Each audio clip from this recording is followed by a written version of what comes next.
sights to show you? Hell yeah.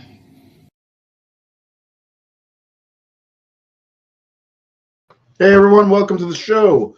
This is the THS Discourse. We are live every single fucking Wednesday until the end of time. Or till I die, I guess. Anyway, welcome for joining, as our old co-host would say. Tonight we are talking about a movie that I saw when I was like 20 years old, and I'm like, holy shit, this movie is so much good. And we're going to talk about the book, The Nine Gates of the Kingdom of Shadows. Of course, I'm talking about the film starring Johnny Depp and Frank Langella, The Ninth Gate. Roman Polanski's 2000 film that is a kind of a satanic panic throwback and kind of like an Indiana Jones adventure almost. It's a lot of fun, and I hope you've seen it. If you have not seen it, you should stick around anyway. And don't forget to subscribe to us, the Horror Syndicate, the people you love, on YouTube. And if you have not gone over to Facebook to like us yet, we are doing all kinds of shit, up to all kinds of no good, with our 5-star ratings and all kinds of other stuff, articles. It's Werewolf Wednesday, son. We're gonna post a ranking of the Howling series from thehorrorsyndicate.com, because we have a fucking website, yo. Yeah, I bet you didn't know that about us. I bet you didn't know a goddamn thing about us. Okay. Jared is here. Jared, how are you? Wonderful. How are you? I am good as I can be. I'm just completely fed up with people just not subscribing. You know? No. It'll happen. How hard is it to click a button, folks? I know. If you have a Gmail, you can subscribe. Jared's been with the Horror Syndicate from the fucking beginning, from day one. How's it feel, Jared, to be a part of something so rad as the Horror Syndicate? Honestly, as the years go by, it's kind of surreal. Like at first, we didn't really know what the fuck we were doing. We just decided to do something different, and now everybody seems to be doing it, and we're still going strong too. Well, I remember our goal from the beginning was to kind of put a face on some of these horror movies that nobody watches, to almost educate without educating, you know, getting people to watch horror movies that may not have seen, you know, and I think we've accomplished that to an extent, and we've gained a lot of great followers in the meantime, and I'm very proud of what we've created together, my friend. I am too.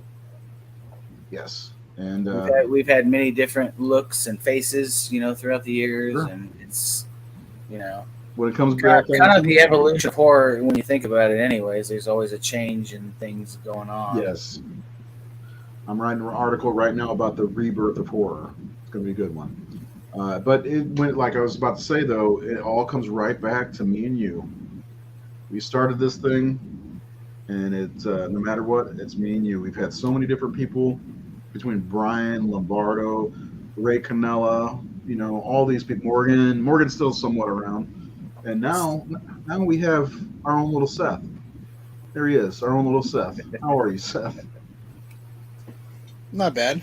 Language, Padres. Language. Yes. Language. By the way, Seth, my brother-in-law has the DVD copy of Needful Things, so we can do a show on that, because I will be able to watch it. Jared, did you know that Needful Things, if you don't have a copy, by the way, is ridiculously overpriced on Amazon? It's like $50-$60 for the DVD. I'm not surprised. Yeah, really?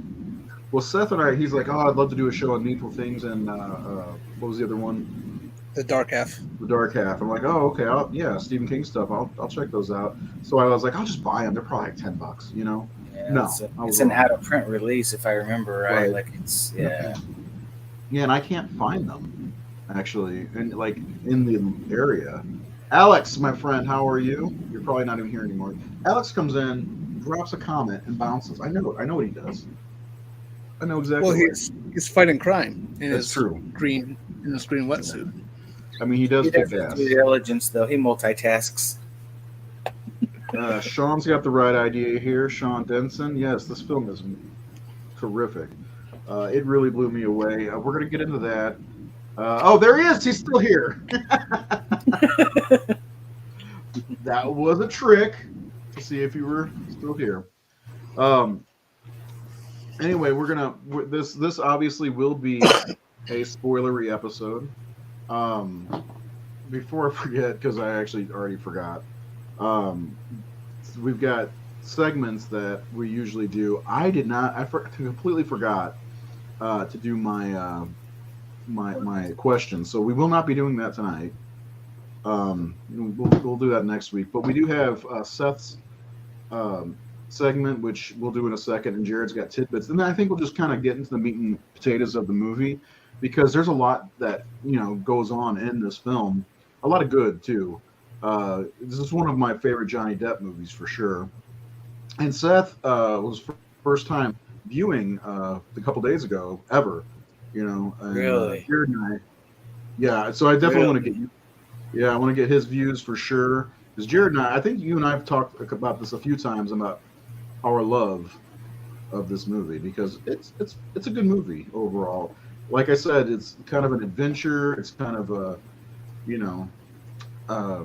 Satanic Panic, which I'm a big fan of Satanic Panic, and this is the only kind of shirt I have like that. It's fucking Exorcist, but it'll do, pig. So Nathan is not joining us tonight. Unfortunately, he is at a concert, I think. Tom Petty Doing something important because it's his fucking birthday or something. Yeah. No, not Tom. I said Tom Petty and the Heartbreak. Tom Petty's dead. What am I thinking? Shit. It's Alice Cooper, I think, right? So he's having a blast. Looks like him and his dad and his cousin or something like that are having a blast. But he will not be forgotten, as I want to take this moment to say, happy birthday, Nate! I don't know how he feels about me making these things with him included, but I like doing it. I always say happy birthday to Jared. His birthday is right at the end of the year, every year. So I put that up on Facebook and on the Horror Syndicate's Facebook. And Seth, I got you too, buddy. I know your birthday's coming. Yeah. All right. Let's see. I'm horrible about remembering people's birthdays. I'm not, and you know this. And you know this, man. I need to see both of them, actually, The Dark Half and Evil Things. I've never seen either. Frank Langella was fantastic. I felt bad. Seth and I were just kind of chatting about the movie. I was trying to hey, you're going to like this movie. And I was like, Frank Langella's in it, the poor man's Christopher Lee. Which he kind of is, because he's got the look, Anyway, yeah, so let's get into the meat and potatoes of the show. First up is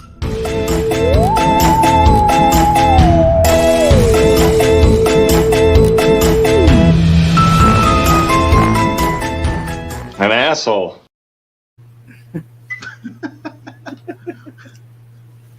That's your cue. Yeah, so I didn't really pre-think this one out, so I'm gonna just kind of wing it here. So I may not be as big of an asshole as normal. Okay. But basically, Johnny Depp plays Dean Corso. He's like a book detective, I guess. Yeah. He's a dealer. And, he's an appraiser and a dealer, I think, is what it is. Yep. Yeah, more of an appraiser. Yeah, for And third, of course, third he's thoroughly parties. unscrupulous.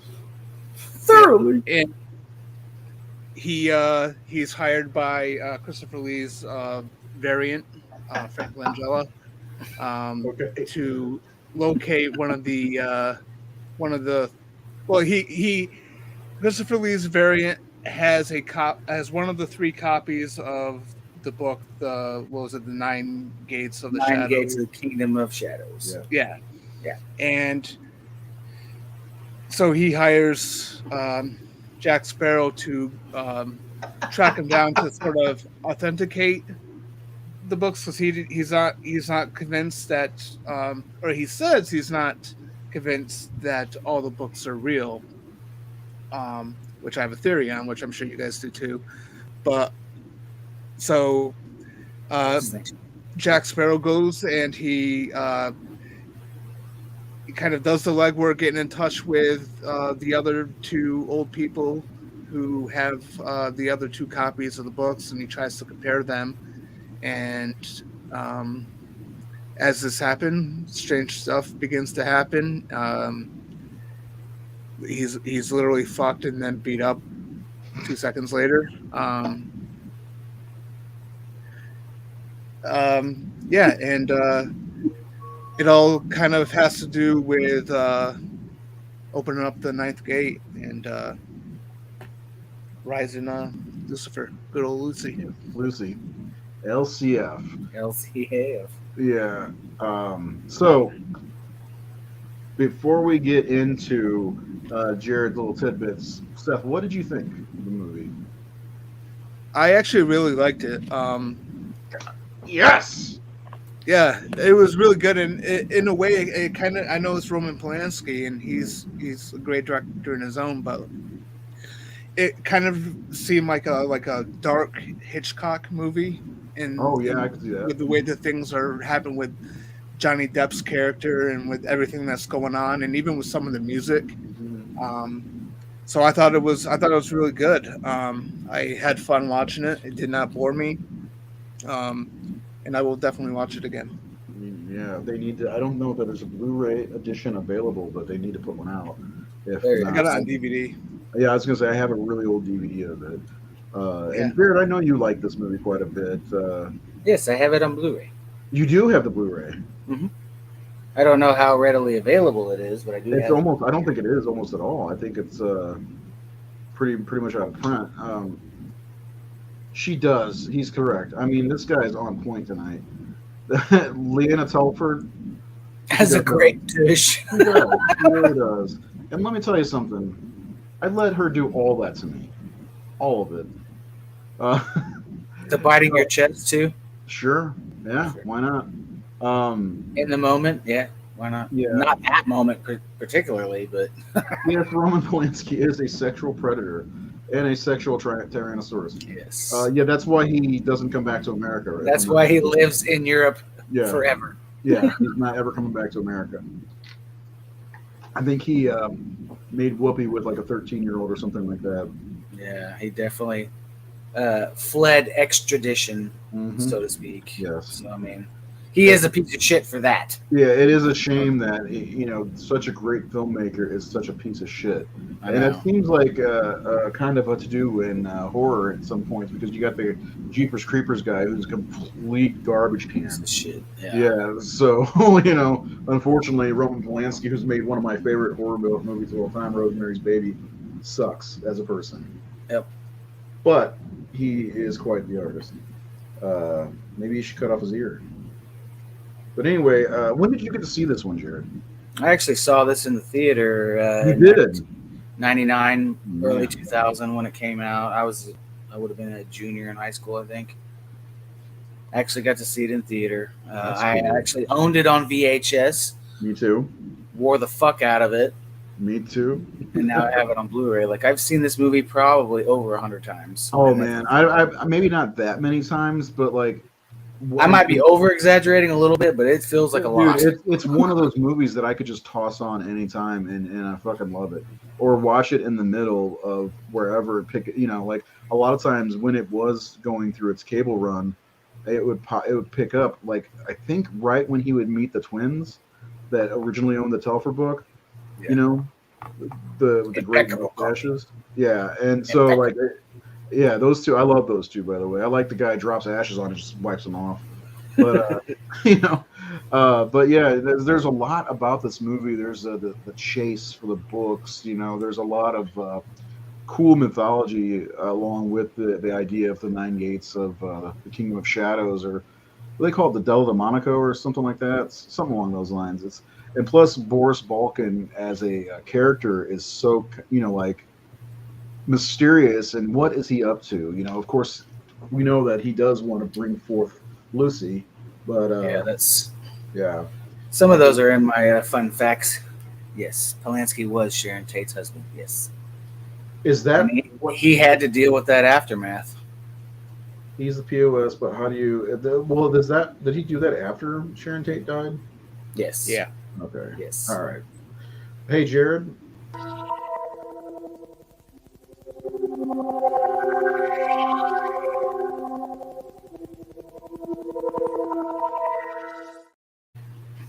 That's your turn. All right. So you actually kind of mentioned one of the ones I was going to dive into for my fun facts. Dive into it anyway. I've got like 3 or 4. No, this just had to do with the twins. The 2 booksellers, Corso and Encounters in Toledo, are actually the same actor. It was? Yeah. Jose Lopez Rodero. And I was wondering because they look like the shadows on them and the lighting was different. I was like, I can't tell if they're one person or 2 people. And I looked at their mustache closely because they got that long bushy mustache, and they had different glasses. Them sons of bitches had me fooled for 23 years. And their mustaches were different looking too. Yes. Yeah. So apparently he is a writer, director, and producer that Roman Polanski has used before. And he used a control rig to use the same actor twice. So basically he like spliced it somehow. But the same man appears again later playing 2 workmen cleaning out the bookstore. Rodero was an assistant director and production manager, not even a professional actor. He was hesitant to even do the role, period. He was good. He did, yeah. Did you? I noticed something last night that I had never noticed. I hope this doesn't step on your toes, but when they showed one of the engravings of the arrow, the guy shooting the arrow, you go down this path, there could be danger ahead. It looks like the twins, which I never noticed before. I never really paid that close of attention to the engravings. Go ahead. Sorry. One of the engravings looks like Emmanuel, the girl who stalks him, or whatever her name is. No, that's not her real name is Emmanuel. I don't remember. I don't think her character had a name in the movie. It was that girl. The girl. I'd let her do things to me too.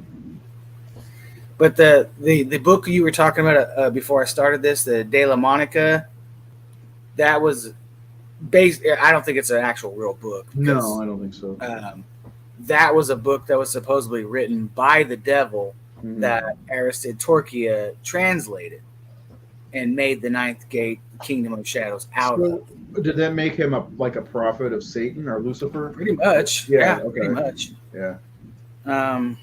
So there is some really other interesting facts. If you guys haven't, obviously Seth would not know this, but this is based off a book called The Club du Mas.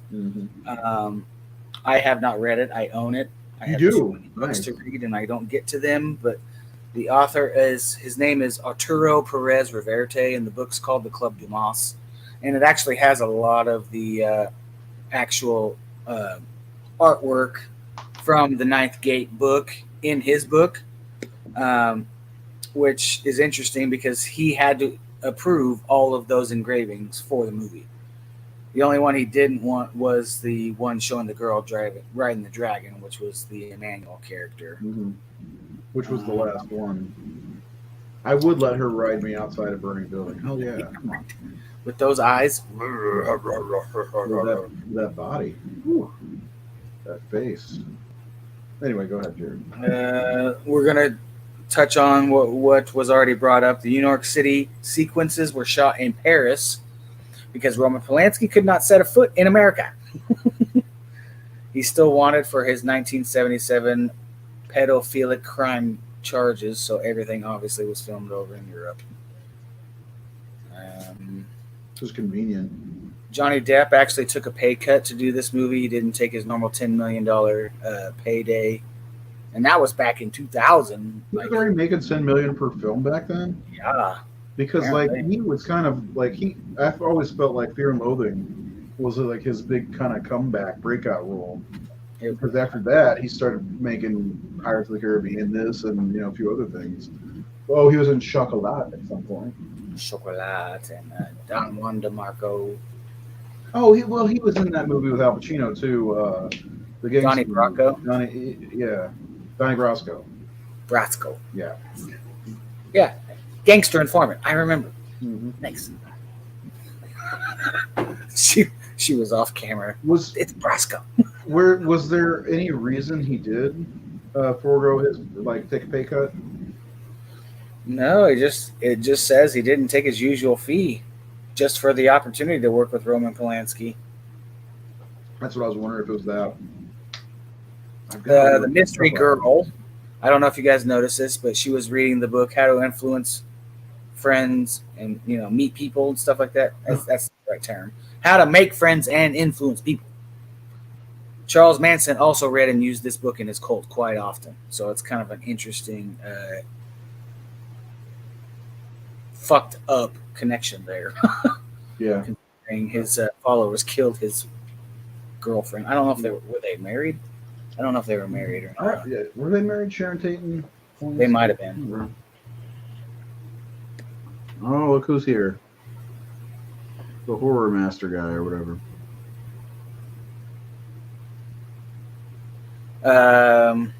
Another fun fact is, like I already said, like I had this on VHS and wore the fuck out of it.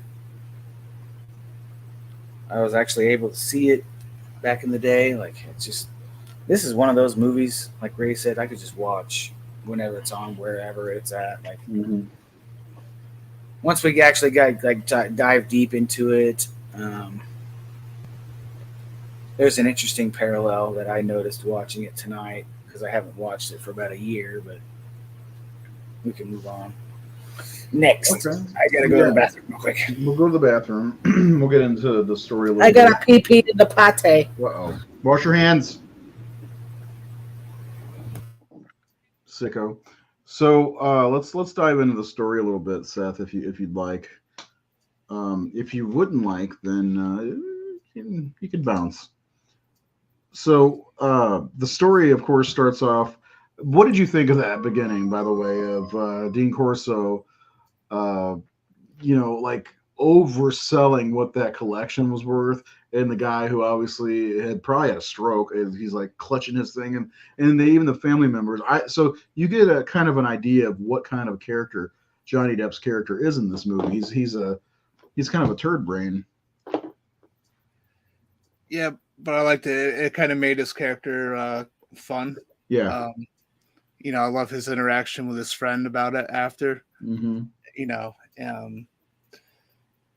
I just thought that was a kind of a fun moment. It was good to have that type of moment in there for this story, because it is kind of dark, and it kind of helps, it helps you kind of get to know the type of person that Corso is.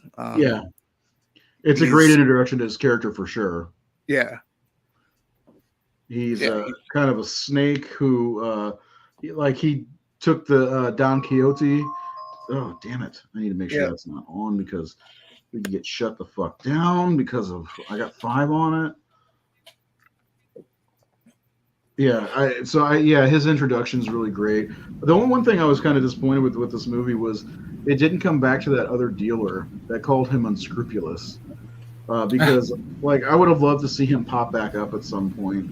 Wyndham, I think his name is Wyndham. Because he was really funny, and you're a vulture. He also looked like he had a stroke. You're a vulture. You're a vulture, Corso. But we were just talking about the yes. Did you wash your hands? Good question. Yes, I washed my hands. Hey, people ask me that too. Okay, when I had to use the latrine. But yeah, we were talking about how great that intro to Johnny Depp's character Corso was. To kind of get a feel for him, and then, like Seth said, it added a little bit of lightheartedness to the element to the movie, which there are some lighthearted moments in the movie anyway, because I like that they don't make Corso this overly able-bodied character. He's kind of a guy. He can't stand up for him. He can stand up for himself, but he can't fight or anything like that. And so the girl's always out there helping him, which I love that about the movie. Plus, I love the mystery behind her. He doesn't quite, because what's his name? Balkan tells him not to trust anyone, so he can't trust her. Yeah, and he really didn't ever, I don't think, but yeah, she always showed up at the most opportune moments. I know that we can talk about the movie and everything, but I'm curious to know, Seth, what your theory is on the books. Oh yeah, you did say something about that. Yeah.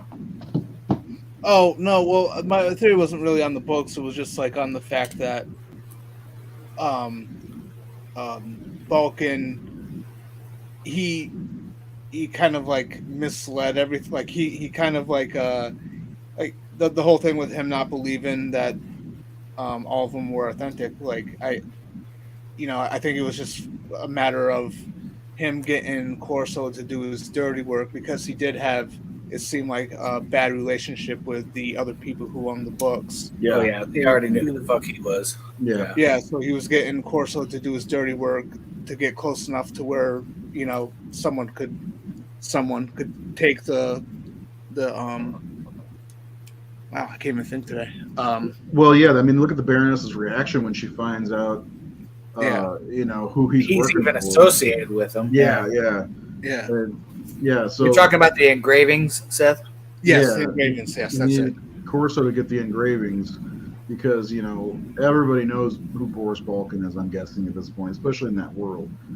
Well, they all seem like they did. I think each of them mentioned him. But yeah, I just thought that I figured you guys probably already knew that or figured. Well, it out. yeah. So I mean, there's a line in there that he says. He's like basically says get the other two books by any means necessary. So he's there to authenticate them, but I feel like he's telling him buy the goddamn books without telling him buy the goddamn books or get the books no matter what. And it's funny, like, because one of my favorite things about this movie is there are 3 surviving, and I'd love to have a book like one of these books, like if somebody made one, I'd love to have Even a replica of it. Yeah. Replica, yeah.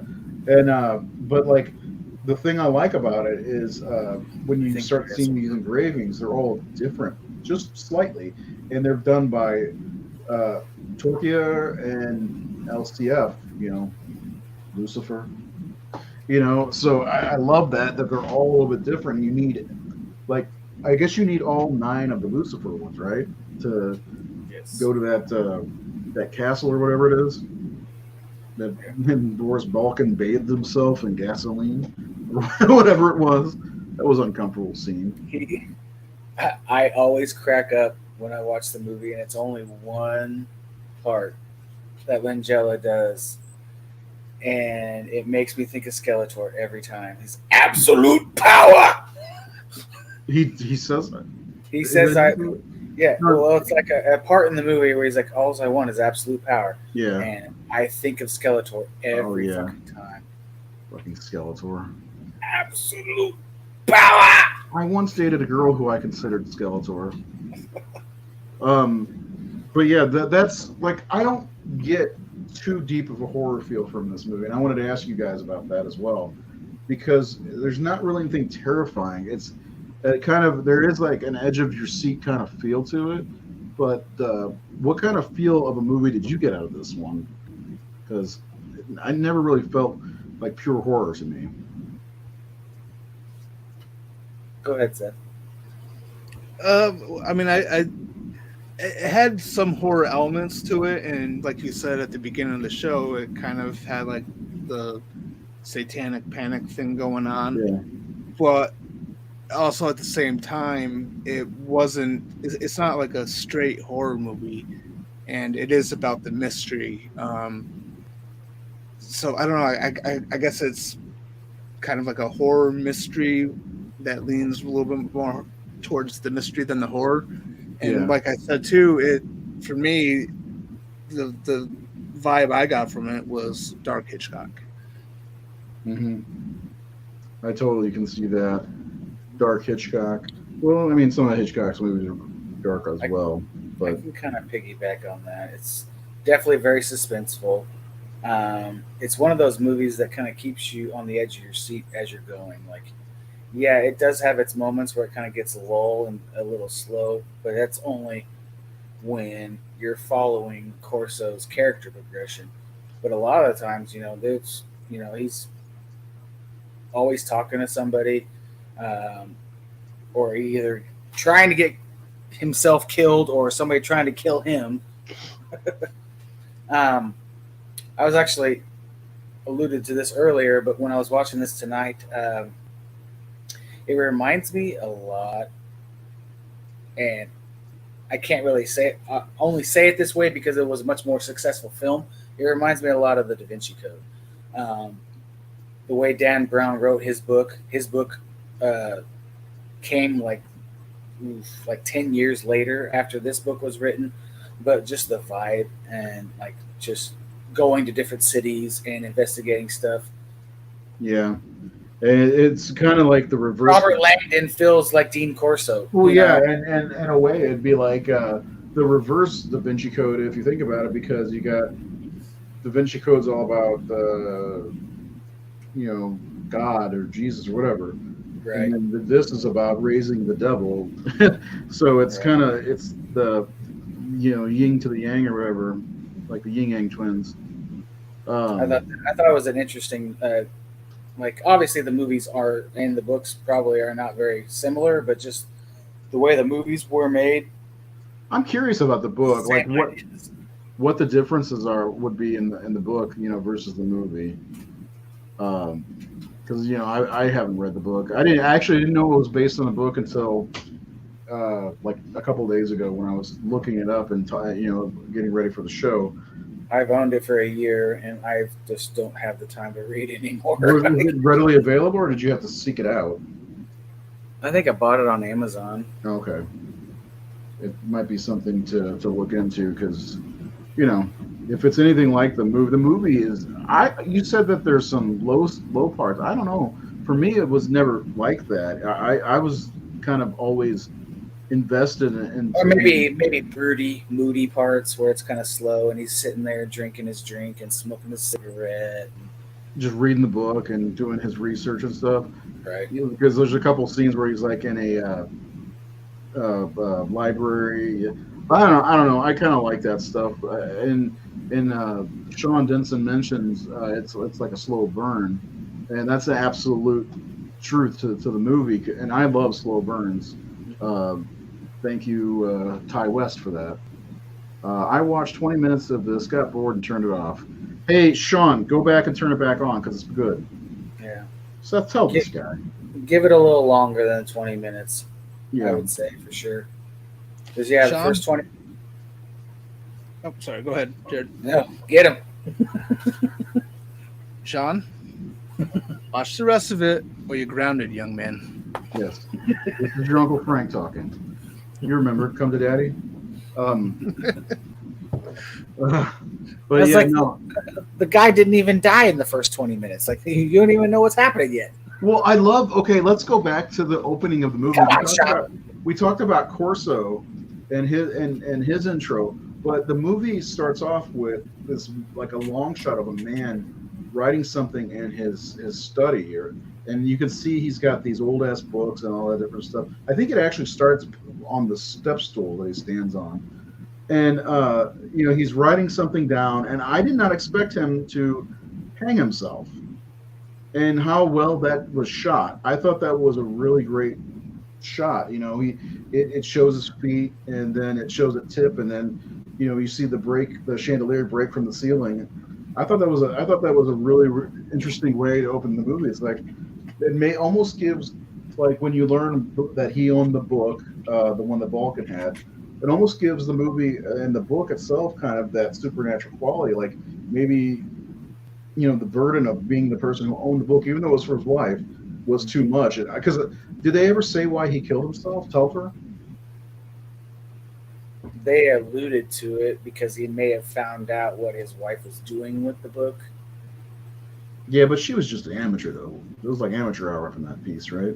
Well, yeah, she was, but obviously he knew she was having orgies and trying to conjure up the devil and stuff. So, I don't know. Is that enough? Yeah, it kind of seemed like he intentionally the book to Balkan and then killed himself to get it away from his wife and to get himself away from his wife. Yeah, because she was leading that half-assed cult of like sex addicts, pretty much, right? Isn't that what they were? Something along those lines. Sean said he fell asleep. Oh, okay. Well, watch it while you're awake. It's not your run of the mill horror movie. It's more of like a slow burn suspense Indiana Jones something. It's a lot of fun.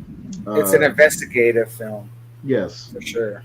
I love it, man. It's a captivating film. I think I think if you're a fan of like an Indiana Jones movie or something like that, I think that then you'll definitely enjoy it.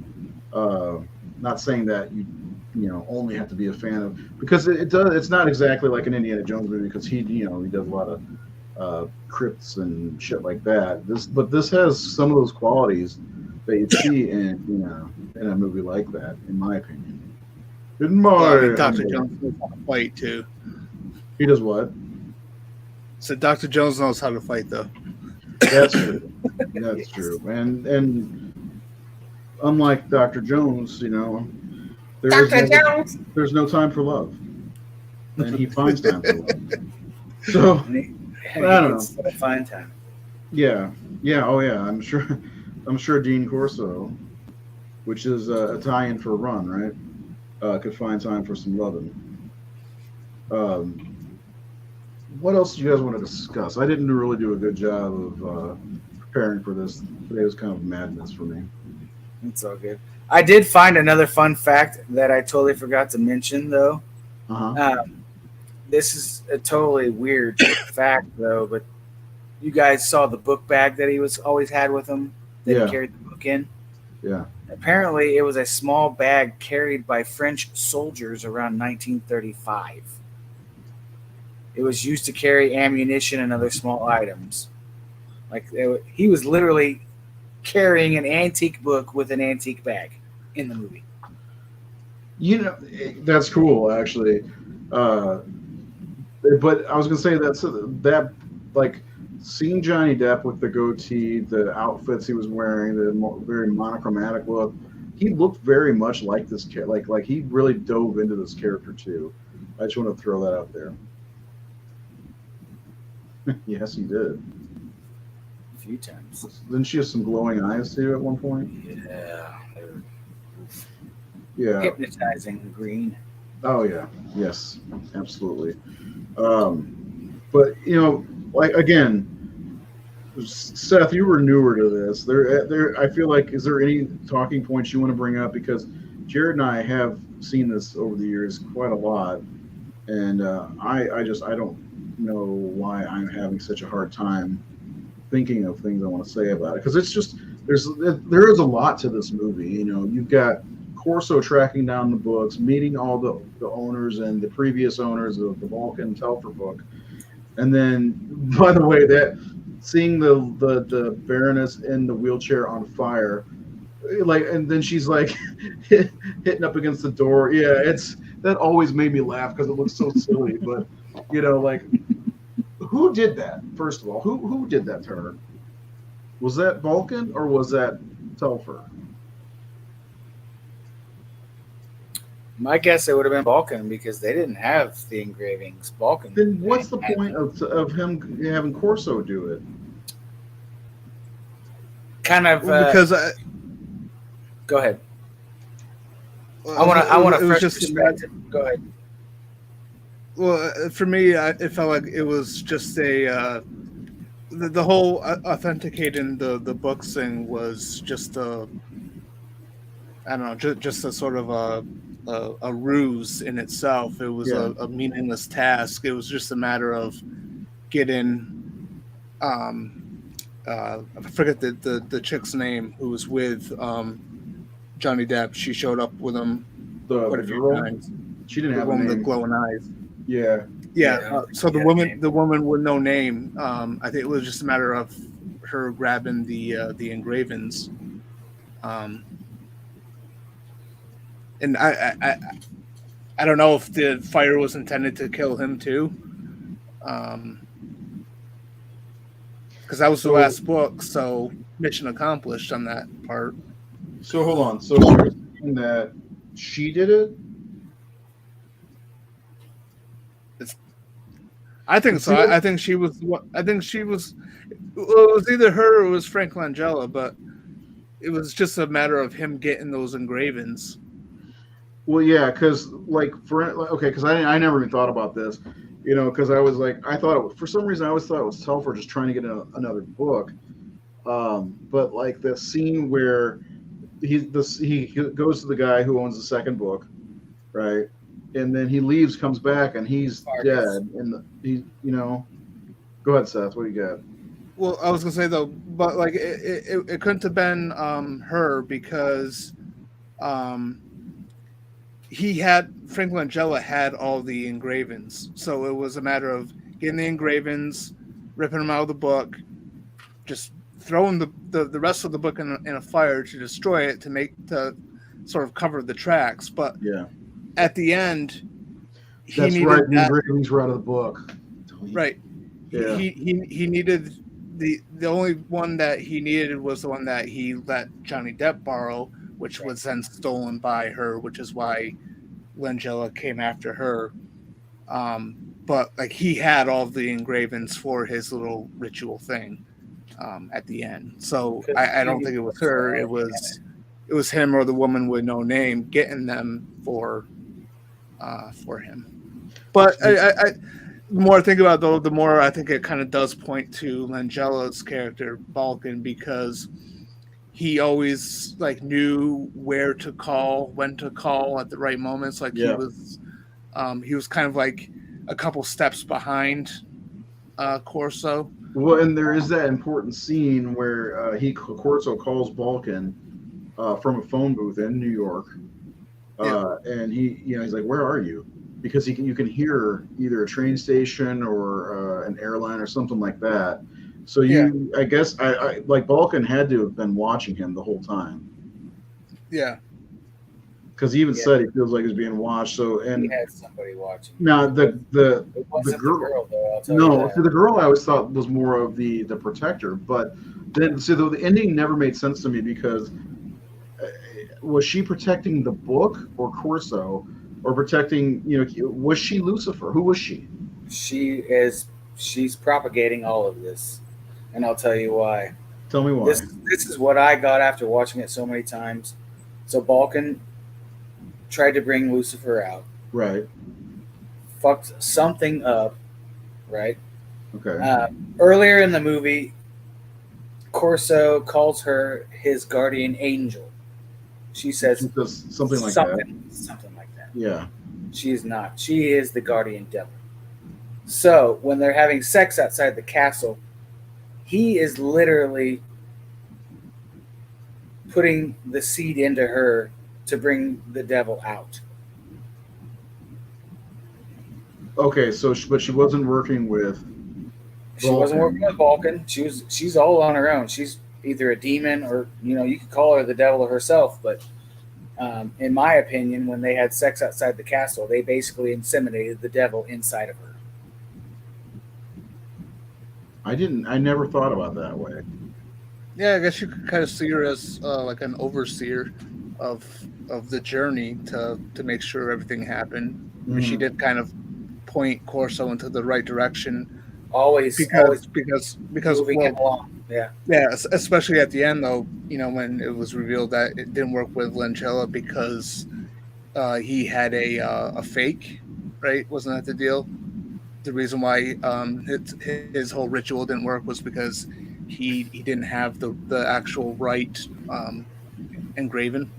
Yeah, because she had it was her engraving at the end of the movie. Well, it was her, so he did not have the original ninth. Right.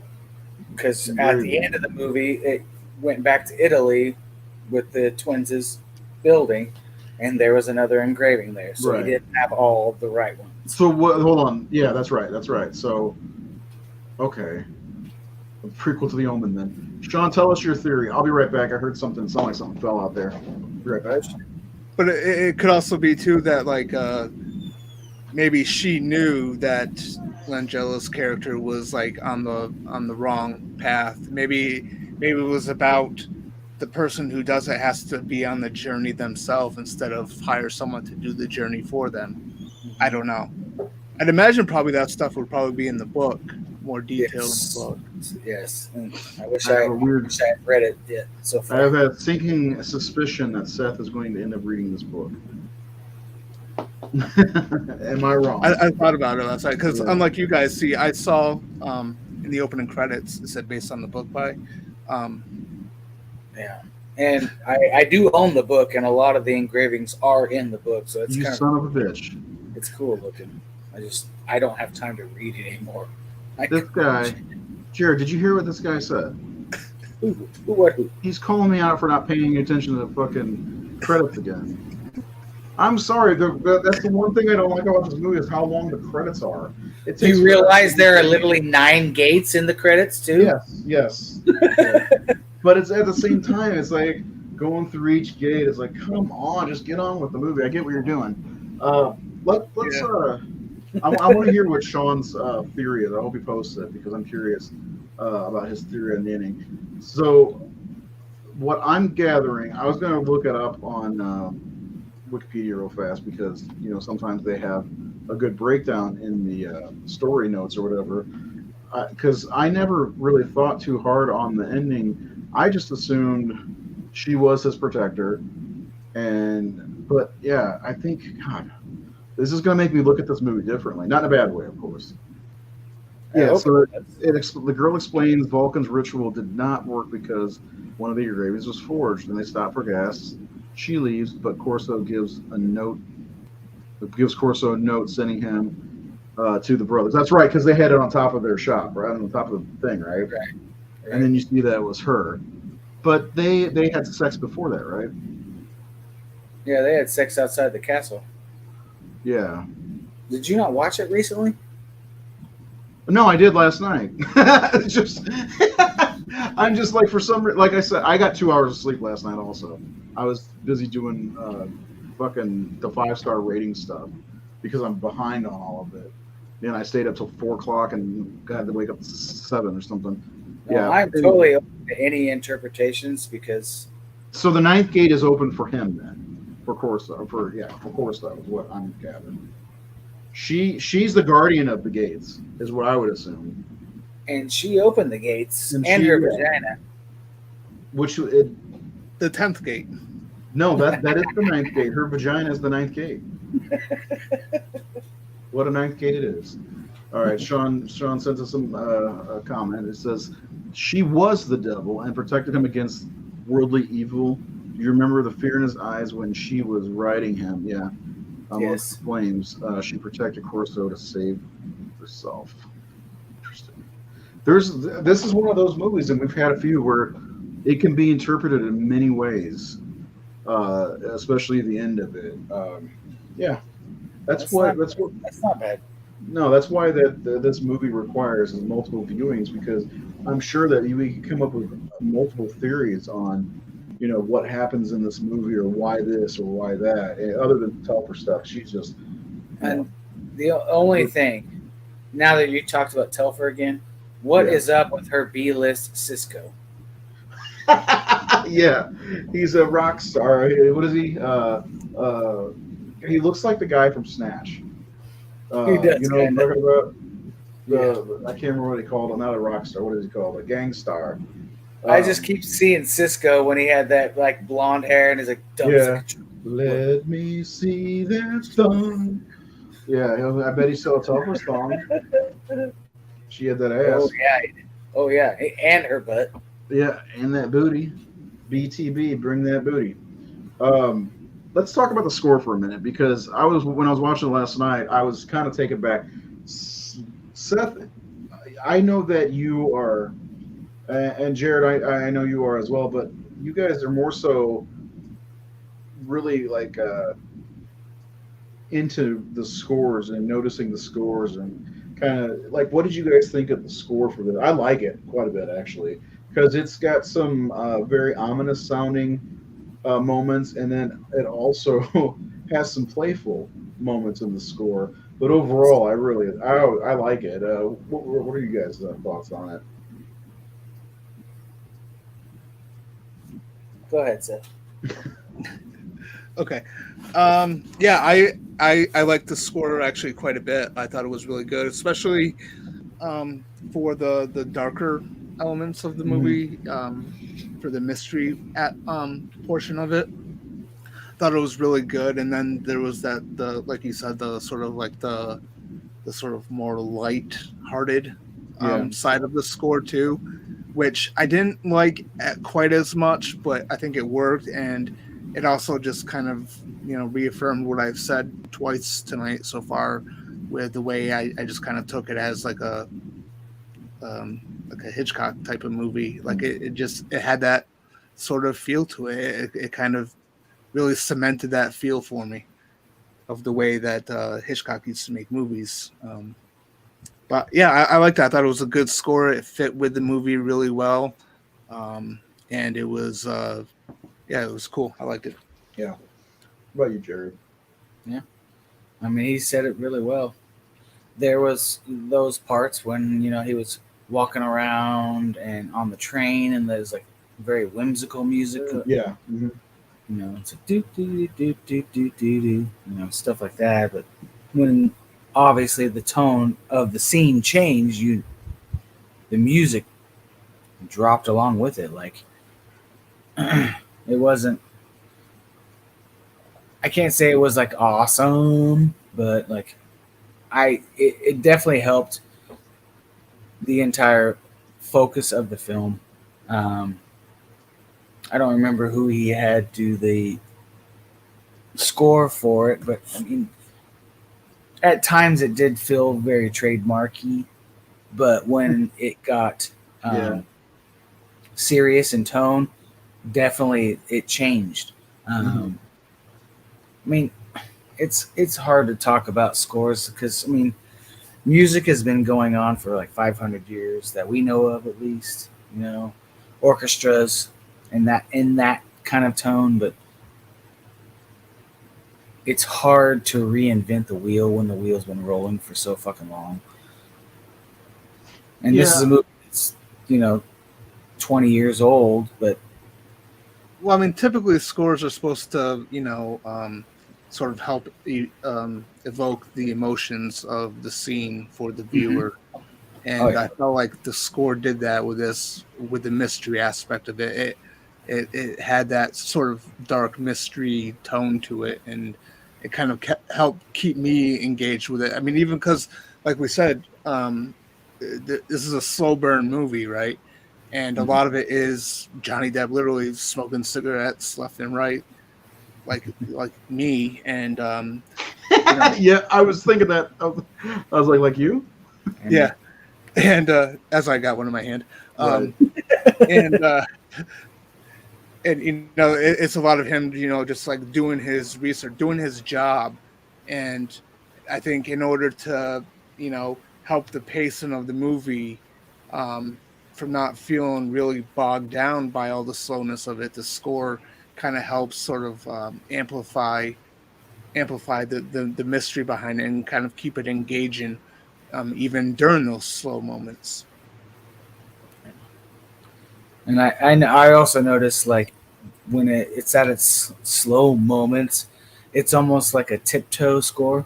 Dun dun dun dun dun dun dun. Like, even when he's just hanging out and doing something, like, there's always music no matter what's happening in the movie. The main theme always gets stuck and rattles around my head for a few days after, and I really like it, especially that theme at the very beginning of the film where they're going through all the gates, and it's this. I think it's a really good score. Something that, like, early 2000s movies, I feel like even late 90s horror kind of lacked a good score. It was, what I mean? Like, there's a lot of movies that were kind of throwing shit, not scores, but like, I don't know how to explain it, but this was a decent score. Yeah, the cinematography is amazing as well. Yes, I agree. Skin flutes.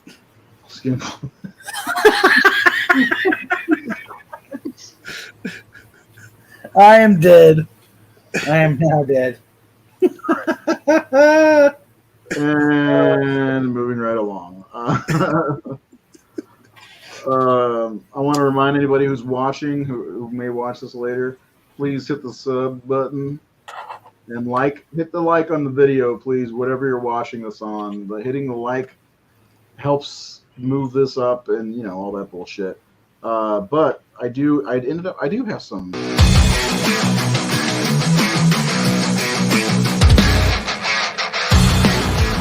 Not a bad question, Bert. So after this, we'll get to the community score, which is from the 5-star ratings.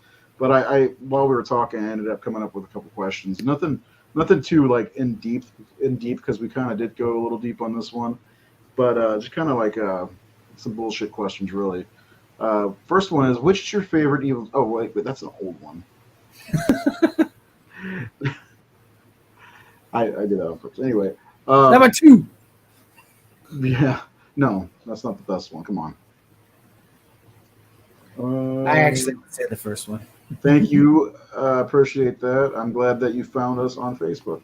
Let all of your friends know all about the Horror Syndicate and how cool we are. We may not be bloody disgusting, but you can at least see who runs the show. Okay, so my first question is, how would you rank this movie amongst the other horror films of the 2000s? Of just the year 2000? I know, I forgot of the 2000. Of all of the 2000s. It's definitely, in my opinion, one of the best of the year for horror. Because, again, horror was kind of lacking back then. Yeah. So, like of the decade as a whole. Of like 2000, 2010? Yeah, 2009. 2009. Let me fix this, Mr. Just Mr. It's just, there was a lot of good foreign horror films in the early 2000s. I would probably still put this in my top 10 because I fucking love this movie. Of the 2000 top 20 decade. Yeah, I recently did an article of my favorite from the 2000s, and I think this was number 16. Because there are some. What are you doing? Look at that washboard. Yeah. You should put that right here. Like, look at these washboard abs. That's where we wash and change. So Jesus. This isn't the 1860s, Jared. Get it together. So anyway, I think this is definitely one of the top 20, 25 films of the 2000s for sure. Top 10, maybe. Yeah. Seth, what about you? What do you? Well, I'd have to think about this. I have to kind of like refresh my memory of everything that came out in that period. It's not a bad question, Bert. See, why I get paid the big bucks. You did it, Bert. But I know you love, I Still Know What You Did Last Summer and Urban Legends Final Cut and stuff like that. Fuck those movies. God damn it. Actually, I don't know if that's I Still Know What You Did Last Summer came out in the 2000s. That might have been 99. All right. Next Valentine. Like, what else you got? Yeah, Valentine, I think that was 01. But, I mean, like, of good movies, you got movies like Trick or Treat was good. I think House of the Devil was 2009. High Tension was a good one. 04, yes. Yeah, Hills Have Martyrs. Eyes remake. Martyrs, yeah. Inside. I mean, those are on my list. I don't know if they're on your list, but Amityville remake was brilliant. No, it was bad. Ryan Reynolds did really good in that movie, despite how I don't know. He did good. Come on. I like the remake better than the original. Of Amityville? Oh! I'm not a big fan of the original Amityville. And Seth is fired. No. I like the second one. I just didn't. The second one's great, man. That's I think the second Amityville movie is underrated. I grew up on the first one. I'm a big fan of it. Yeah. So I'm writing this article, and I was trying to define the 2000s, and I think that the 2000s are going to be defined as the torture porn. Hostel's good, though. I do like Hostel. The next question I have is, who were you more intrigued by, Balkan, the girl, or Telfer? Like when you're watching it, you're thinking about like, I need to know what's going on with Balkan. Who's this girl? Like your initial watch, because for me, I was always wondering who the fuck is the girl? Who is this bitch? Right. You know, who is this bitch? And why is she stalking me? Yeah. Why isn't she naked yet? You guys done a stream on remakes better than the original? Kind of, sorta. We mentioned it. We did The Hills Have Eyes because The Hills Have Eyes was much better than the original. There's not very many remakes that are better. No, I almost don't consider The Thing a remake either, the '82 Thing, because the movies are very different and very different. It's a readaptation. Right. Anyway, back to the question: Who were you more intrigued by when you first watched it? I mean, honestly, to play devil's advocate, I'm intrigued by all of them. You understand Telfer's idea of wanting. She doesn't know what she's doing, but she knows that she has some kind of power with this book. Well, yeah, and she's got incredible assets. Yes, they're huge tracts of land. Yes. The girl, the entire movie, you don't know what the fuck she's about. Mm-hmm. She starts off in a lecture that Balkan's doing at the beginning, and Corso falls asleep. Apparently, he didn't snore, so that was a good thing. Thank you for asking. No, like, they're all intriguing in their own aspects. Balkan, obviously very intriguing because he wants absolute power. Skeletor, he's Skeletor. He is Skeletor, yes. The girl obviously is the biggest one probably out of the three because you really don't get an idea of what is happening at all with her. And I already kind of told you guys what I thought was happening, but nobody still knows what the fuck happens in this movie. Nobody does. We don't know. No, that's one of the things I like about it, though, is you kind of, it's almost up to you in a way, Mm-hmm. Yeah, The Fly is a remake, and I think it is better, but The Fly from '58 Oh, shit. No, man. The Fly is masterpiece. awesome. They're both The original is awesome. They're both awesome. Yeah, I love them both. I They- love them like they're both my children. These are tough debates. What about you, Seth? Well, like Jared, I think for me, with my first time being last night, like I was intrigued by all three of them. There was that mystery of where Balkan was, the way he always knew where Johnny Depp was and always called him up. There was the whole thing with the girl always kind of showing up at random places here and there, and then eventually she kind of glided down those steps when that guy. Oh, yeah. Yeah. And then along with her and Telfer, I was kind of wondering what their end game was. So I was equally intrigued by all three of them and how they were, what roles they were going to be playing by the end of the movie. Yeah. Good answer. I agree. The end game. Okay. So we know we do these percentage scores. What's this? Oh no, you can bring up remakes all you want. But I like remakes for the most part. I like seeing what new directors and writers and actors do with these movies, but they're not always great. So, go ahead. I was going to say, I will say though that David Cronenberg's The Fly is one of the greatest remakes ever. It is, yeah. I love it. Like, Jared, you love it. What? It's fantastic. You love it. I do love it, but I can't deny how amazing the original was. I agree. I think the original was just like Invasion of the Body Snatchers, which I think hit 2 years prior. But I think they're both way ahead of their time.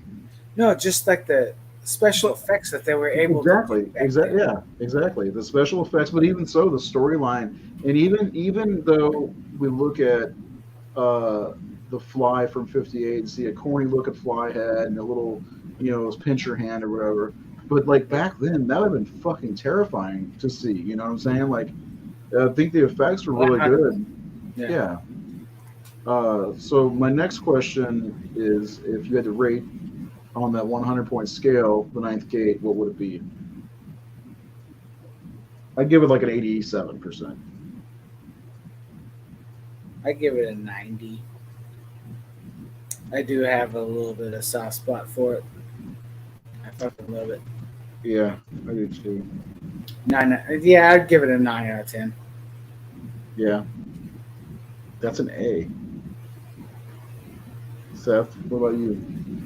I'd probably go anywhere between 85 to 90. I have to really kind of think about it and maybe watch the movie again. I didn't really have too many issues with it, and I actually really seemed to enjoy myself watching it. And I think there's a lot of great moments in there. I want to give you a hug right now, Seth. God damn it. It's an emotional period when we find out. It is. It is such an amazing movie. I need to give you a hug. Yeah, I was like trying to like grab ass. Make it sound good to you, get you interested in it, but I was also kind of like, man, what if he doesn't like this movie? Like that would be the end for all of us as we know it. Well, it's funny because I remember when it came out and I wanted to see it. I thought it did look good, but it was a movie I completely forgot about. Yeah. And then, what was it, last year when my friend gave me his whole box of like DVDs, one of them was that, and I'm like, oh, I'm definitely, because I set some aside for a friend that I wasn't, if I wasn't interested in some, I was just going to give them away, and that was one of the ones I'm like, yes, I'm definitely keeping this. And so I'm glad that you made it a topic, so I was finally able to see it. So it was a good choice. Yeah, honestly, when Nate said that he was going to miss tonight, for his birthday, I was like, okay, I've been wanting to talk about the Ninth Gate. I didn't think he'd be interested in talking about it because, whenever he's not on the show, we always try to find something that he may or may not be interested in talking about. And I was like, I'm throwing that shrimp on the bobby.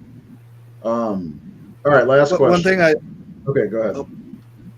I was going to say one thing I forgot to mention. This was because I'm a huge John Carpenter fan, right? What, you are? What? I did not know this. Newsflash. Let me write that down because I had no idea.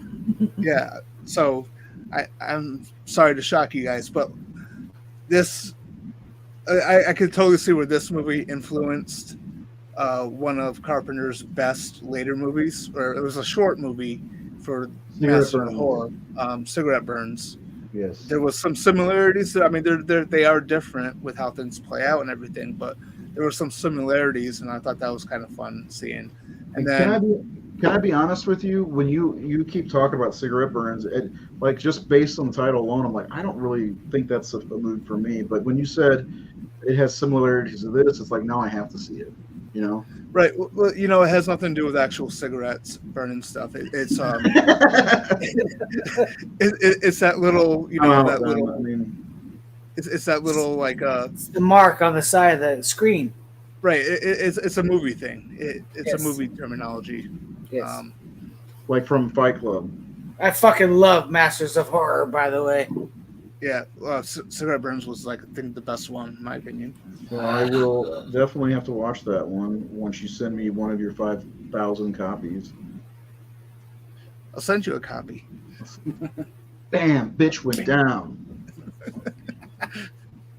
Sid, super bitch.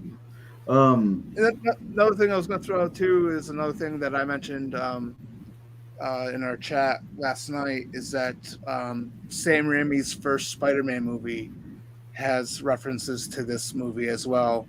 Two of the members on Norman's board of directors are named Balkan and Fargus. What? Which I didn't put that together until I saw their names like when Corso was writing the differences down between each of their different books, and I was like, holy shit! I remember that from Spider-Man. Back to formula. No shit. Yep. I'm something of a horror host myself. So, last question: does Johnny Depp not know how to microwave a frozen meal? Apparently not. He just throws the whole fucking box in there and just hits a button and goes. That annoys me so much. It's got to spin, first of all. There's the plate in there for it to spin. He just tosses it in there, and it would hit the like. I every time I watch it, I'm like, what the fuck, man? He's too busy drinking his Irish whiskey or whatever. Yeah. Did you even notice that part? Yeah, well, it was weird because it was a totally Johnny Depp thing to do, something you expect his characters to do, but not this. Corso seemed like he had intelligence, so it just seemed like that was an odd character thing. It just looked like he was on some frying pan and some eggs to me. Read the yeah, exactly. He just pushed the button. So, last thing we got, the 5-star ratings for our followers. I expected it to be a little bit lower, but overall, our followers give it a 79%. I don't think it's too bad. You thought it was going to be lower? I actually thought it was going to be lower. I also thought it wouldn't get as many rates because it's a movie that nobody talks about. Like, legitimately, nobody talks about this movie. No. And it's one of those things when I watched it in 2019 for my 500 horror movies in that year that I watched, 500 different horror movies. I was like, does anybody even like this movie other than me and Jared? Has anybody ever seen it other than me and Jared? And I was surprised, and most of the comments were pretty favorable for it as well. So that makes me happy. That's what I love about the horror syndicate community is being surprised at some of the comments we get. Unless, they're giving 5-star ratings to one of the worst werewolf movies on record.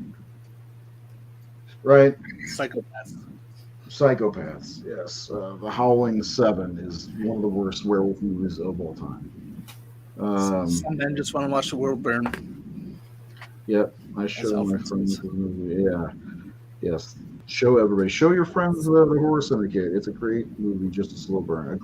I love slow burns because one of the best things about slow burns, and I found this out through House of the Devil, the great Ty West film, is they'll be slow and you're following a character or two around like Jocelyn Donahue in that movie, and then all of a sudden it kicks you right in the fucking testicles. Yep.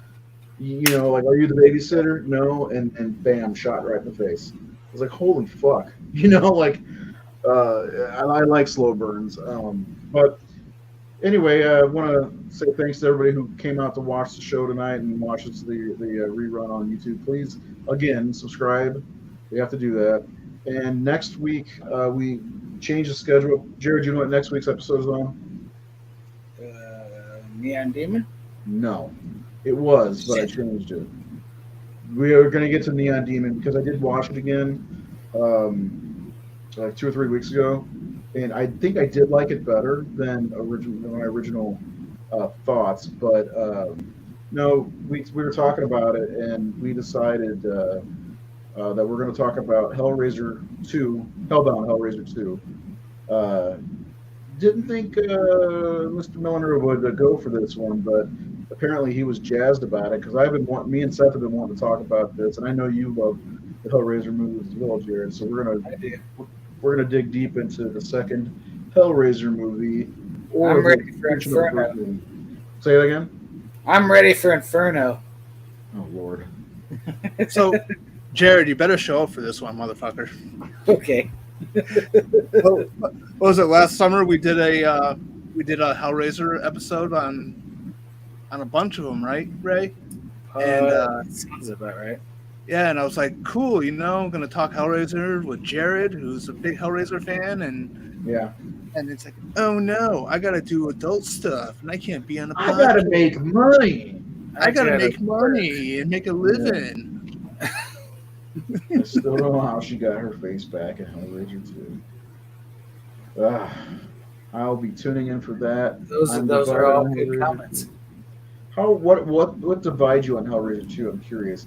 The thing about Hellraiser 2 that I love, and I'm sure you guys would agree with me, is it's the perfect extension to the first movie, and we get more Julia and better Julia, in my opinion. Definitely better Julia. Oh, for sure. One of the things about, because I've seen that come up about her, how she got her face back. Look at it as a consistency, or the way I kind of view it is like if Frank had more victims in the first one, he would have fully regenerated his actual face back. Yeah. And I think that Chenard got Julia a lot more victims than Julia got Frank. She had a whole room full of victims. Yeah, so I think that's how it happened. But just regeneration over sacrifices, really, right? Yeah, it happened so quickly. You know, like 1 minute she's. You don't really see the process like in the first movie where like she was bringing individual people there. Like you see, Chenard bring the one guy, and then she comes up, but you don't really see him bring all these people. And like it's just like one scene she's all skin, and then the next, or not skin, but skinless, and then the next scene she's back to her normal self. Is it me, or is skinless Julia the hottest Julia? No. That's wrong. Just you. That's just you. Yeah. Although I will say one thing, we'll get into this for sure next week, but I really love the way she looks when she's wrapped up in all the bandage, and it's got that dress on. I think she looks really mummified. Yeah, I think she looks really fucking cool. The art design on 2, as same with 1, is really fucking fantastic in my opinion. There's a lot of good stuff. Leviathan, Dr. Chenard is awesome. We're gonna have fun talking about some Hellraiser 2. Absolutely. Fuck yeah. Yeah, and I don't know if we'll be doing Inferno on this show because hey, I can't make the show. Come on now. You might be able to make the other show because I'm going to need somebody to talk good about Inferno because it's just okay for me. It's. I love Inferno. I know you do, and so does Jared, and so does my brother-in-law. So like 3 out of the 4 people that I know that have seen that movie love it. Craig Schiffer is awesome in that movie. He is, but like my problem with that movie is it does not feel like a Hellraiser movie, and it absolutely feels like Pinhead is just squeezed in. It wasn't meant to be. I know it wasn't meant to be. It worked. Hellraiser 3 is just silly. You know what? Hellraiser 3 is great. Okay? Honestly, the first 4 Hellraiser movies, and you guys will extend to 5, are very good. I mean, the first 4 tell the complete story of the Cottons and the Lament configuration, essentially, and Elliot Spencer, really. And I love the first 4 deeply, even Bloodline. I love. Well, I don't necessarily love 3. Liar. I'm just joking. Well, I mean, I had 3 ranked pretty low on my ranking list. But that's because that's why we didn't talk for 2 weeks. Yeah, the first half was actually really good, but then it loses. It is a bit silly towards the end. Yeah. I mean, go ahead, Jared. No, I was just saying, it is a bit silly towards the end. Yeah, but like that's kind of the issue that I have with a couple of them, and why I actually like Inferno having less of Pinhead, because like they kind of got away from the original concept of it, right? Because the Hell Priest, the Hell Priest and the Cenobites, they were just the consequence, right? The title Hellraiser and the title of the Hellbound Heart, they represent the person who seeks the box, who opens it up. And I feel like Inferno, which had, Pinhead was in it maybe a little less than he was in the first film, but it was focused on this character. So I felt like it was more true to Hellraiser while not really feeling like Hellraiser. And I also kind of feel like if they had elements of Christopher Young's score in there, it probably could have felt a little bit more like Throughout the Hellraiser. movie. Yeah. But at the point that Inferno came out, horror fans were already spoiled by the more 2000. They were more spoiled by the more Cenobite centric movies like 3 and 4.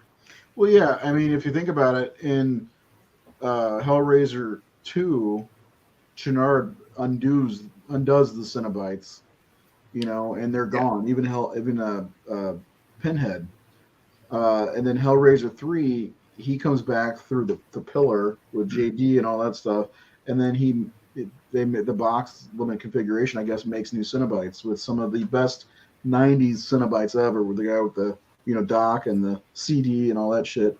But yeah, like. I agree. There's a lot about 3 that I like. And again, you guys know me. I'm very partial to the first movie of any series that I see because that's what brought me in. And that was the first Hellraiser movie I saw. So that's what I knew. When I went back and saw the original and the second one, I realized that this is the slasher Hellraiser movie essentially. Yeah, well, it's kind of understandable they went that direction though, because like the Cenobites are the window dressing, they're the thing that catch people's eye. There's a reason why Pinhead was on the posters as opposed to the real villain of Hellraiser 1 and 2, Julia. Yeah. So, and then I understand, and like at the time too, that they were starting to get to this point. It's like horror slasher icons were really becoming a big thing. They were becoming the big money makers, and so they were trying to capitalize on the Freddy and the Jason and the Michael. Yeah, but it's funny because they were still late to the punch by 1993, 92. When that came out, they were already out the door at this point. Yeah. It's really a kind of a bizarre thing to think about. I will disagree with you about Julia being the main villain on Hellraiser, though. She's not the main villain. Well, she's one of them. No, well, Frank and her, sure, but the real villain of Hellraiser, the first movie, is her haircut. Holy shit, what a terrible haircut! She looks so much better in the second movie, the longer hair. I agree with that. Yeah. That's why I chose that specific image for my article. Yeah, well, that's a great image anyway for the article. By the way, thehorrorsyndicate.com. Check out. Seth has this great article about the what underrated villain of Hellraiser 1 and 2, Claire Higgins' Julia. I enjoy Bloodline too. I like that we get the origins of the lament configuration. We get to go into the future to the end of it essentially, and then you get to see what happens. Because it continues the story of 3, because the lament configuration, the box goes into the cement, and you can see the design of the building. Is the toy maker. So really cool stuff. The Hellraiser series overall is a lot better than people give it credit for, in my opinion. Christopher Young also did. Yes. So Sean, now that you're new to the show, we do a show on Sundays where we go through the big series and break down each movie, just Seth and I. And we just did Elm Street 2, which was the first horror movie I ever saw. And this last week we did Dream Warriors. And this Sunday we'll be doing Dream Master. So check us out on Sundays too, man. 9:00 Eastern, 8:00 Central. I'm stoked about Sunday, aren't you? Oh yeah. Oh yeah. I can tell by the sound of your voice. Kinda, sorta. It's only my go-to Elm Street movie, but yeah. I fucking love Elm Street 4. But we've talked about it. Elm Street 1 through 4 are just fantastic. As a whole. Anyway, so that's the show for the night for Discourse. Like I said before, we will be back next week. It's my 8th favorite film of all films, or just horror films. So that's big. I don't even have it on my top 50 of horror films. Dream Warriors. But yeah, join us next week as we. Oh, wrong picture. As we talk about Hellbound Hellraiser 2, the quintessential follow-up to Hellraiser. It is literally the best sequel and Seth's favorite of the series, I believe. I gotta sneeze. Yep. Bless you. Okay, I think I kept it from coming. You stifled it. Now I'm gonna yawn. What's your number one favorite movie of all You time? motherfucker. Sorry. Oh man, I couldn't even tell you what my number one is. Anyway, we're gonna get out of here. Thanks for joining us. Make sure you subscribe on YouTube, like us on Facebook, jump in on the 5-star ratings. We just did a bunch of werewolf movies. We did a movie that I think is underseen, that I think is streaming on Tubi, called Dance of the Dead, which came out in 2008, I think. If you guys haven't seen that, okay, Jared's getting sexy. Stretch your pants. Let's get sexy. All right. You couldn't wait like 3 seconds till the show was over to do that. No. T2, yes, fantastic. T2 is a great movie. I actually prefer that to the first one, just like sequel Seth. Jared, give me your final thoughts on this movie, The Ninth Gate. I've seen it so many times that I really can't articulate how much I love it. But once we've already talked. It's an investigational thriller. Once you get to the third act, that's what the shit starts hitting the fan. And I already said earlier how I feel like the devil comes about. Because, in a way, maybe Balkan was the one that was being used by the girl. Yeah, She was in his class at the beginning of the movie. I mean, that's what I always got from the movie, was she was the one, not necessarily orchestrating things, but kind of like Seth said, kept things going in. Ooh, topics, yes. Mm-hmm. She kept things going in the direction that it had to go. So maybe she was the true orchestrator of everything. It could be. I mean, this is one of those ones that you could come up with so many different theories and new ideas for what is actually happening in this movie. It's one of the things I like about it so much. That's why when they're knocking boots outside the castle, In the boots. I feel like she's taken him because that's all she needs to bring Satan back. You don't need the engravings. You don't need any of that shit. Like, that's all she needed. She needed that dip.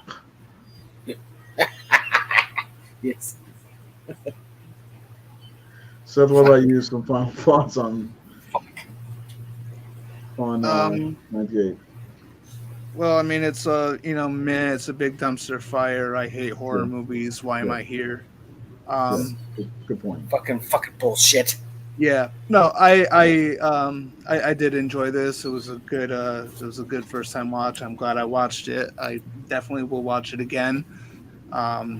Jared, you just brought up something really cool that I'm going to actually kind of think about the next time I do watch it.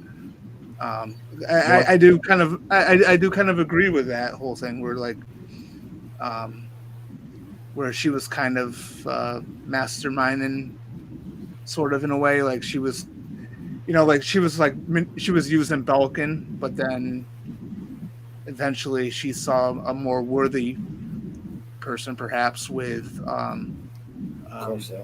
Corso. I almost said Cosmo Kramer. Cosmo Corso. Yeah, but it was good. It was a good suggestion. So yeah, that's it. Those are my final thoughts. I got to be honest with you. I'm very tickled that you like this movie. It's not often that I suggest movies that people like, because I suck at liking stuff. But next live chat I can attend.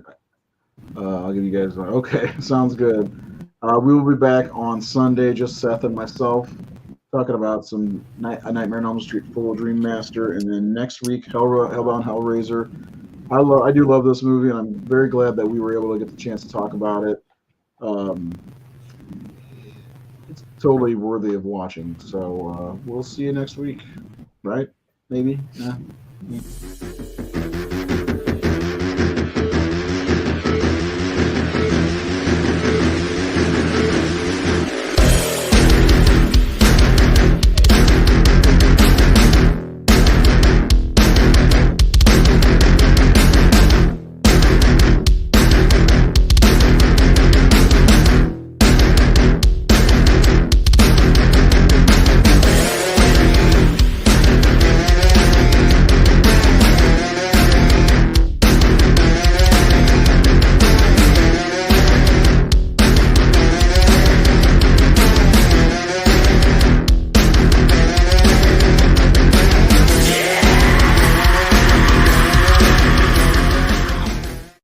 We have such sights to show you.